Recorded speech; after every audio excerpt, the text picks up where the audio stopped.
Gikalipay sa usa ka 75 anyos nga si Tatay Manuel Estapia, residente sa Barangay Leon Garcia, Agdao, Davao City. Kinihuman natabangan siya alang sa iyang gikinahanglan nga maintenance sa iyang sakit nga hypertension. Sumala ang Tatay Manuel, misangpit siya sa Brigada Davao aron mangayo og tabang sa pagpalit sa iyang mga resetang tambal. Dugang butyag pa niya nga bago lang nawad-an og trabaho ang iyang duha ka mga anak nga kaniadto nagtrabaho isip usa ka mga construction worker nga unta sila ang nahimong kaabag ni Tatay Manuel alang sa pang-adlaw-adlaw nga panginahanglan. Tungod sa kawad-o ni Tatay Manuel, siya daling gitabangan sa mga tigpaminaw sa Brigada Davao kaabag sab ang one tahanan party list nga mao'y mipalit siyang tambal og mihatag pa usab og bugas nga gikan sa Dimory Foundation og Emilias Mindanao Souvenir Center aron kini may mabitbit sa iyang pag-uli sa ilang panimalay. Ipay kayo na nakuha na ang pagtabal.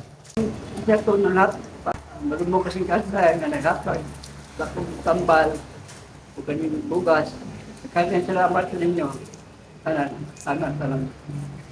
In the heart of changing lives, ako si Brigada Justin Rose Pabi, kauban ang One Tahanan Party List, alang sa 93.1 Brigada News FM Davao, The Music and News Authority.